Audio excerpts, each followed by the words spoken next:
Hey everybody, it's Sonja Lewis, host of UIO Podcast, the podcast for teenage girls. Yes, that's the one. Welcome to our fourth vlog of our autumn vlogging series. If you're looking for some hot tips on how to tackle your anxiety during the festive season and also during the next wave of the pandemic that we're dealing with, as well as the winter coming at us, you've come to the right place because that's what we're going to talk about today, tapping into your anxiety. But first, I'd like to ask you to like this vlog and remind you to subscribe to our channel so that you don't miss a single vlog and that you don't miss any of our podcasts for that matter. So let's jump in.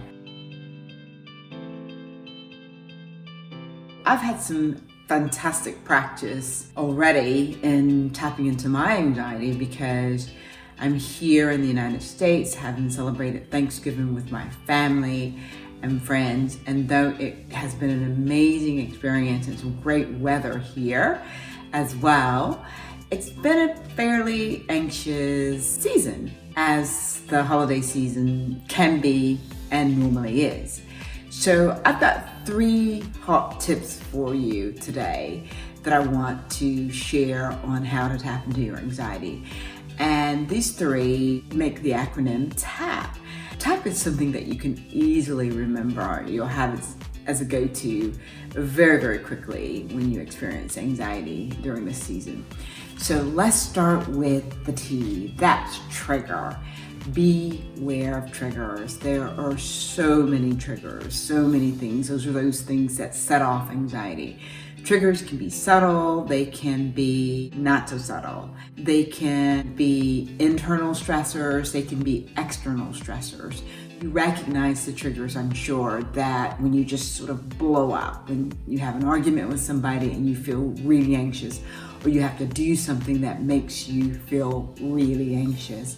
For me, an example most recently was having to rebook our COVID test to re-enter the United Kingdom because when we left, we were able to book lateral flows and have those ready for our passenger locator forms, but oh no, things have changed, and so it just sort of revved the anxiety up for me just a little bit. And more subtle triggers sometimes, they just creep up on you. You don't know what's happened.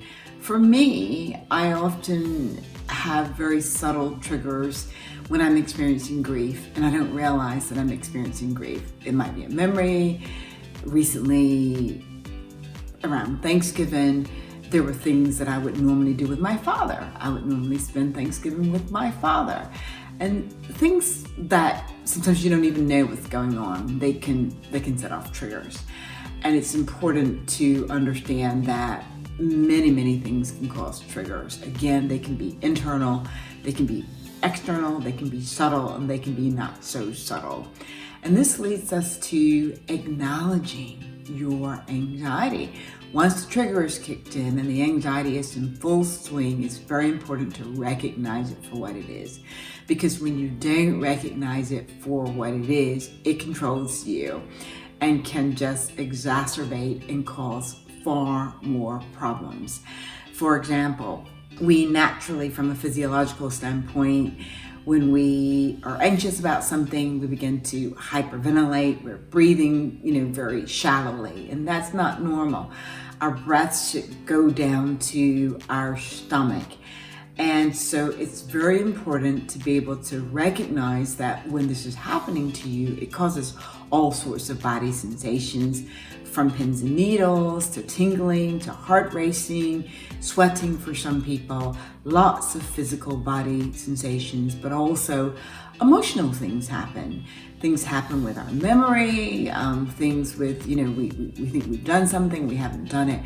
It's just all sorts of things. And this can be very, very disconcerting and makes me feel that I'm in the middle of a medical emergency. And when I first started feeling anxiety on that level, I was in and out of the ER a little bit, in and out of my GP's office. And it's very important to be able to discern, but if you do feel that you have a medical emergency, it's important to get it checked out. But the key thing is recognizing your anxiety and being able to calm yourself, because you're much more in control. The anxiety is not in control when you know what's going on. And that leads us to the P of the acronym TAP, and that's planning. It's very important to plan in advance. You don't want to react to anxiety. You want to be able to respond. Planning entails just understanding some of the wonderful tools that are out there that you can use to manage your anxiety. For example, there's cognitive behavioral therapy tools. If you're fortunate enough to be able to have someone to talk to and have a therapist, that's great. But in the meantime, there's some wonderful tools out there. And there's also another wonderful tool, mindfulness, that many people use right now.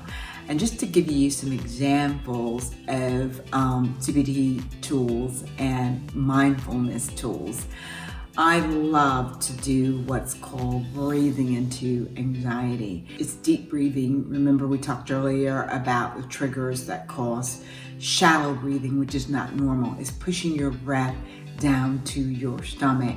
Claire Eastham, who was our guest on our podcast on social anxiety, calls it belly breathing. So it's very important, and it helps to sort of calm and get your breath normal, get your oxygen flowing again normally. Another one that I absolutely love is a body scan. You don't have to be in a certain position, but it's important to either be in a sitting position, or if you're in a place where you can recline and sort of take the opportunity to scan your body and just really feel and focus on what's going on. It takes your mind off of, oh my goodness, something terrible is happening to me. You're just curious about it, and you recognize that these are body sensations. These are the things, this is the way that anxiety is manifesting itself. And a third one that I'd like to share is, of course, being kind to yourself.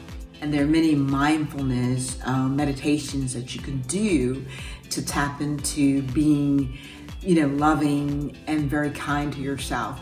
But if you don't have the opportunity to do that, just think about treating yourself like your own best friend and taking care of yourself, making sure that you get enough sleep, that you eat right. For me, for example, I am so tempted to have gluten.